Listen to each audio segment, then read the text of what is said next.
Rock and roll. Loose, light, and fun. And we got a little surprise at the end. Joe doesn't know about this one. Keep him waiting. What's up, brother? Hey, man. How are you, brother? Good Thanks to for see doing you. this. Yeah. All right, so you've been here 25 years. So we met when I was 5. Yep. I hate to say this.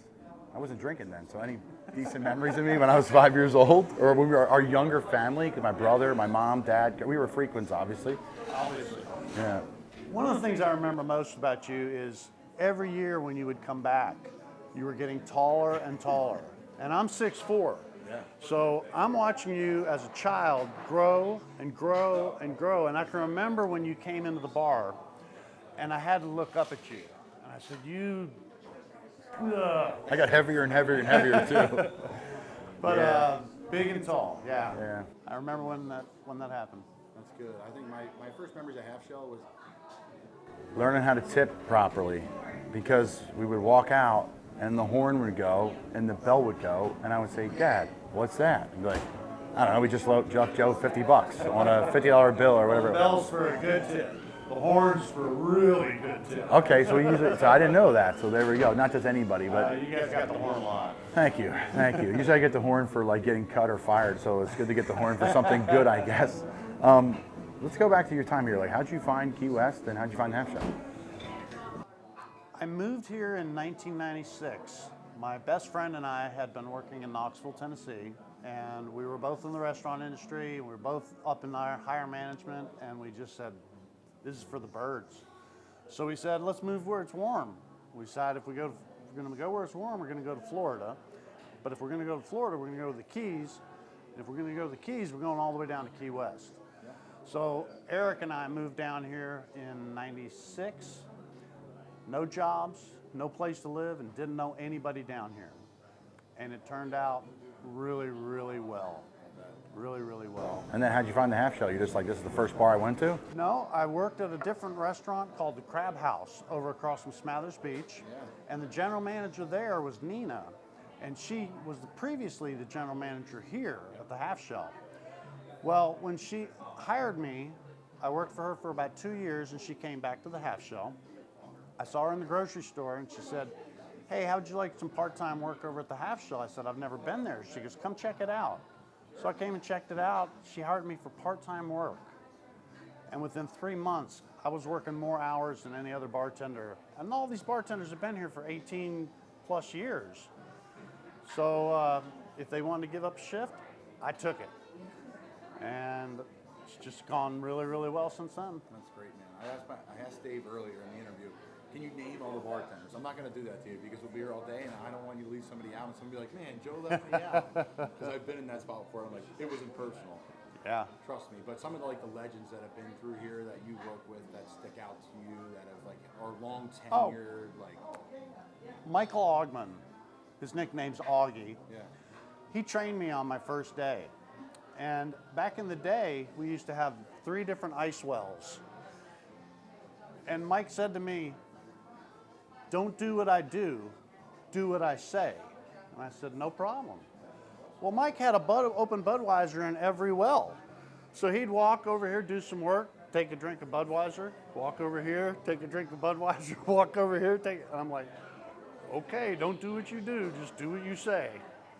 But yeah, Augie, the Greek, Jim Lashley, Barbara, Laura, all those bartenders when I started here, they helped me on my way. Yeah. And how long have you been here now? 25 years? 25 years. We just had our 50th anniversary of the Half Shell in August of 2022. All right, so I'll be hopefully around for 100. That's the goal. That's my goal.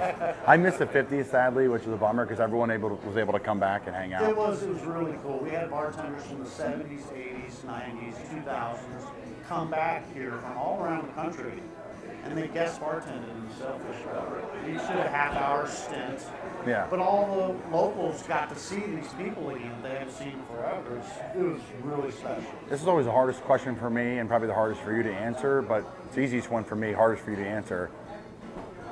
Tell me the good stories. Give me a good story from in this place that you remember forever. Or it could be a bad story, a hurricane. It could be a great story of a crazy customer and a fun night in here, or a memory where it was so busy. The thing is, especially in Key West, you never know who you're sitting next to, or you never know who could be around. We've had so many celebrities come through, and it's all good and well. We leave them be to themselves and everything. But I had one time where these 3 people came through the door. They're probably in their late 40s, and they looked like they were almost homeless. And the woman came to the bar and she said, "Can you do an upside down kamikaze?" And I said, "Sure." She goes, "Well, my boyfriend will give you $100 if you do one." I'm like, "Well, okay." So she came up to the bar, she turned her back and leaned backwards over the bar, and I pulled up the liquor bottles and I poured the drink right in her mouth. And she drank it down, stood up, and boyfriend gave me $100. And I'm like, you can't afford, I'm thinking in my head, you can't afford that. She did it 5 more times. He gave me $100 every single time I poured another kamikaze into her mouth. And the other bartenders were all just flabbergasted. They were like, that's not supposed to happen. But it did. Who were they? Do we know? No, they were just regular, average, any ordinary people. Who were some of the celebs that you can talk that were sitting at this bar over the years? Oh, gosh. Johnny Cochran. Vanessa Williams was Miss USA. Dale Jr., Billy Currington, Kenny Chesney, Lou Piniella, Dick Vermeil. Just, you never know who you're going to get. What a group. Did you ever serve Buffett? Did Buffett ever come in here? No, I only ran into Buffett once, and that was at the air show over at the Navy base. Yeah. When the Blue Angels came. Did you have interaction with him or no? No. Just saw him. He was in front of me in line. I recognized his voice. And finally he turned around. I go, "Oh, Jimmy Buffett." Jimmy Buffett. He's probably like, "Yeah, that's me, son. I've had a million people say it to me over the years." Yeah. All right, so you have some great stories, and you've had some crazy, I guess, people sit at these bars. But what are some of the wild things you hear from people over the years that are just rinse and repeat the same questions that a tourist may ask you that are like blown away by? There's so many things. People will ask the silliest questions. Does the water go all the way around the island? Yeah, it goes all the way around. Does the sun set every day? And I think, does the sun set every day where you live? Because it does pretty much sunset every day here. It's a little bit nicer here, though. Yeah, well. Yeah, that's a part of this place. Celebration every day. No, that is the nice part.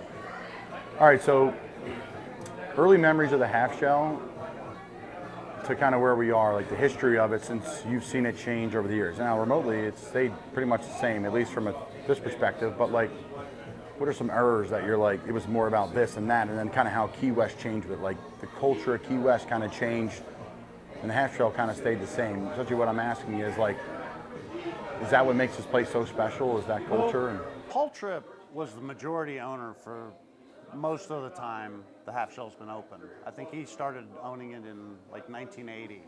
But he built this place for speed because there weren't so many restaurants around the island. There was only a few major good places to go, and he built this place for speed.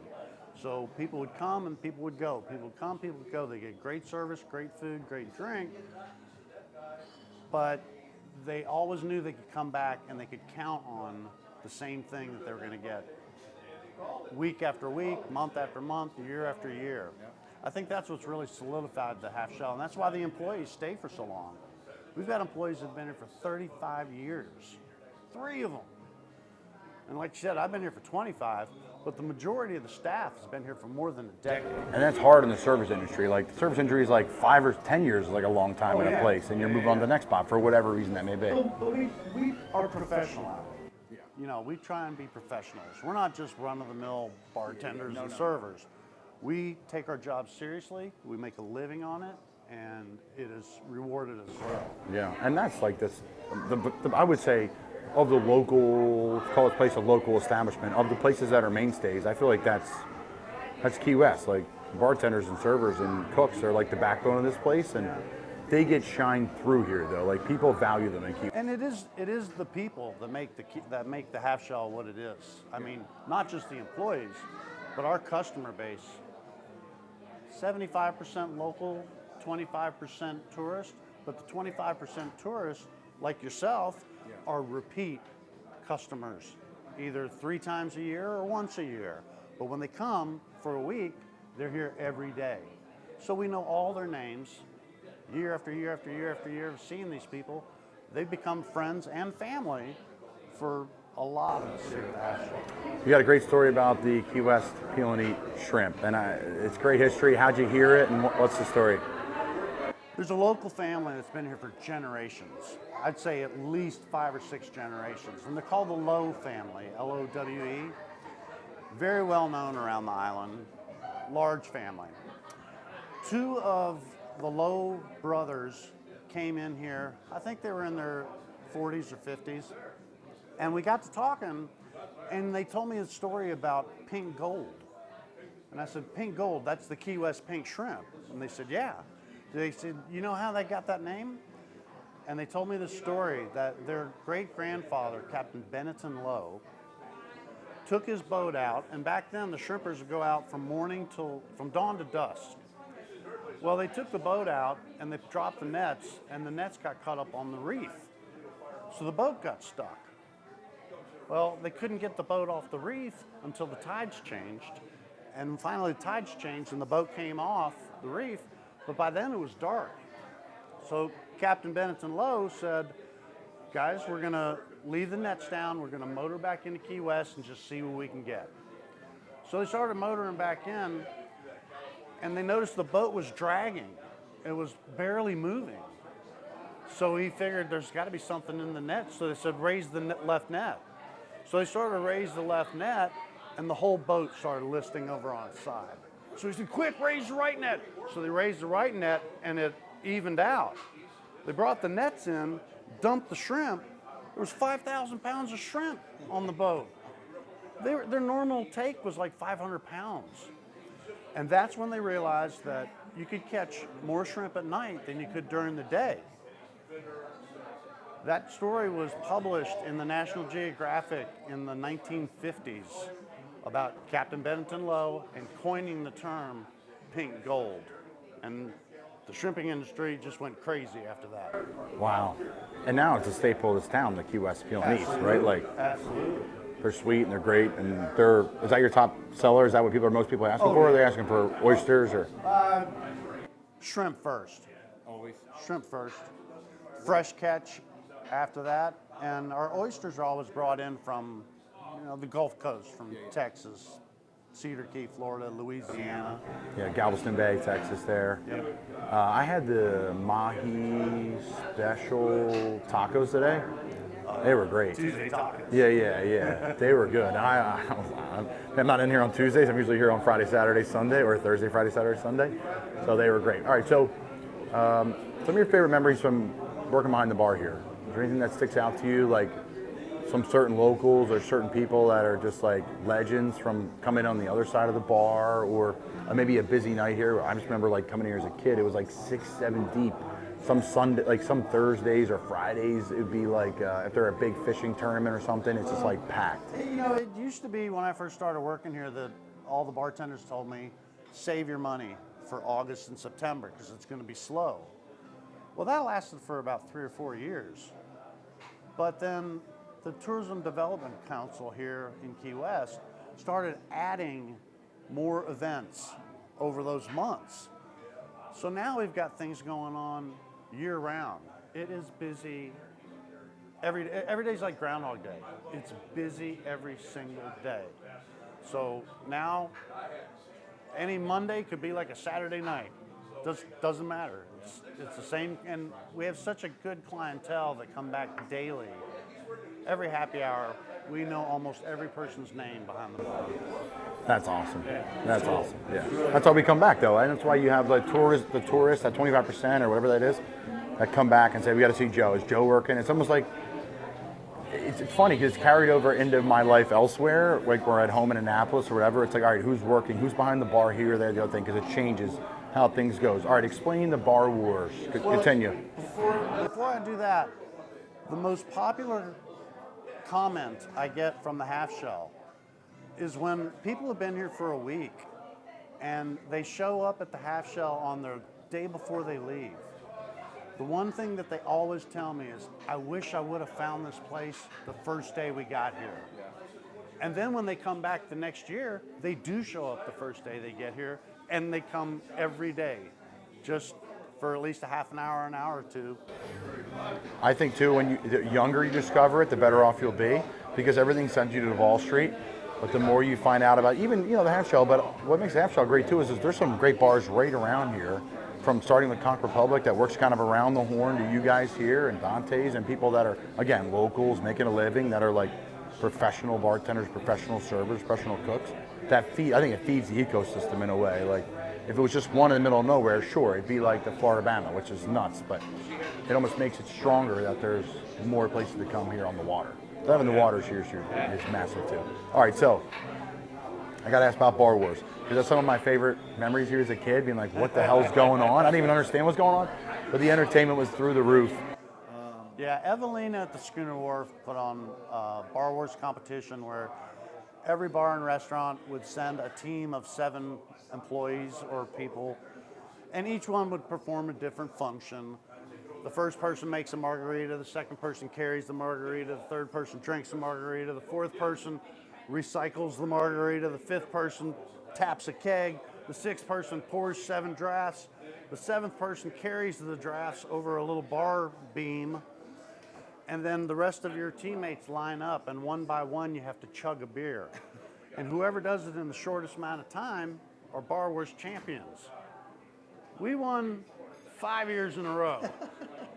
And then we put out an all-girls team, and they won the next year. But it's all about chugging the beer. Yeah. If you can chug a 12-ounce beer in less than 3 seconds, that cuts all your time down. How many do it again? Total? 5? 7. 7? Yeah. That's crazy. Blades Robinson is a local. Kevin Slade, local tourist. Yeah. Great guy. He's telling me that he sat in one of the years for it and was absolutely just hammered at the end. Yeah. Blades can chug a beer. Oh, he definitely can. He definitely can. All right, so you work with your wife at this bar, which is so cool and so unique. Tell me about that experience. Yes, I do. I met Michelle 23 years ago. She was a server next door at Turtle Crawls, but a bartender position became open. And she used to be with a group that would travel from Wisconsin to Florida and work seasonally back and forth. But when she got the job behind the half shell, I trained her on her first day. And she's been training me ever since. You've been training for that too, for that.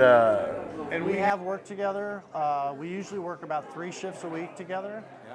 But we can go for months where employees don't even know that we're married, because we don't act like we're married. Hey, puppy. Hi. You're saying people don't even know you're married? Yeah. No, they'll find out like 3 months later after they've worked here, and they go, "You two are married?" Professionals. Well, we keep our lives separate. We have our home lives and we have our work life. Yeah. And like I said, we're professionals, so we just keep them separated. All right, so Key West has changed over the years a lot, but what was this? What's it? The Seaport? I don't even know how to. The historic Seaport. Oh, or Seaport, yeah. Like, how's this changed around the half shell? Half shell's been here a while. Half shell's been here since 1972. And when I started working here in 1998, there was nothing like what's here now. The big restaurant next door, Dante's, and then Prime upstairs, and that whole development, that was a gravel parking lot that had large fuel tanks that would supply gas for the boats. We called it the toxic triangle because all the gas leaked out of the tanks. Well, and they ended up cleaning it up. But after they cleaned it up and started developing, now we've got a huge complex next door which draws tons of people. More people near the half shell, more people for the half shell. So any business that is bringing in customers, including the boathouse next door, if they're bringing them to this area, it's good for us. Yeah. And that's how, like, we all benefit from each other. That's how QS works, where a lot of places are like, no, I want all the people. where I explain like U.S. truly is like an ecosystem of the reef. Like sometimes the best people watching is just sitting still and just going to one place, and also sometimes like, well, Fantasy Fest. oh, that's another topic. Does that bleed over to the half shell? Yeah, eventually. It just there's so many more people on the island that everybody benefits. Same with Christmas week, busiest week of the year. There's so many people. Is it really? Christmas is the busiest week of the year. Absolutely the busiest week of the year, even bigger than Fantasy Fest. Really? Yeah, you get more families, you get more people coming down that want to sit and have Everybody's a. on vacation. I mean, not just vacation, but the kids are out of school. It's easier for families to travel. US 1 is packed coming down. It just benefits everybody. Yeah. All right, the license plates. Got to ask about them. How did it start? The original owner had a small license plate collection, maybe 15 or 20 license plates. So we put them up around the front door. And then as people would come in, they said, oh, I've got a license plate. I just moved here. I got to get a Florida plate. Do you want my old plate? And they would bring in their old plates. He'd put them up on the wall. Well, eventually, he started covering the walls. And then now tourists would come down and say, hey, that's my friend's plate. I'm going to bring my plate next time, and we'll get it on the wall. We'll get a picture with it and everything. To this day, we get a license plate every day, either handed to us across the bar or mailed to us in the mail. We have so many license plates that we wait till we get about 20 or 30 of them, and most of them are personalized now. Yeah. So we'll take the personalized plates and we'll put them up. We might take down a plate that only has a few multiple random letters or letters and numbers, but we get them coming in every day. I believe it, man. What a great place. What great history. We got a surprise for Joe. Can you pull it out of the top of that bag? I think he's going to like this one. This is a special one to me. You could throw it, Luke. But you know I love you, brother. Oh, no way. And I had to get you a jersey, man. A little handwritten letter. I love it. Love you, buddy. Good stuff. Thank you, brother. Thank you, buddy. Thank you, man. I called Joe when I signed with the Vikings this past preseason. I sent him a message. He sent me one back. Like, hey, brother, can't talk, but a sweet shirt. Oh, my gosh. It's been a friendship now for 25 years since I was a little boy, and Joe means the world to our family, so. That is so awesome, dude. Sick, man. I love it. I'm like, I called the equipment guys. I'm like, I need 2 jerseys, one for me, one for Joe. So now you got an official jersey. Good stuff, man. Thanks for everything you've done for my family. I love it, brother. Love you, man. Awesome. Thank you so much. Wrap.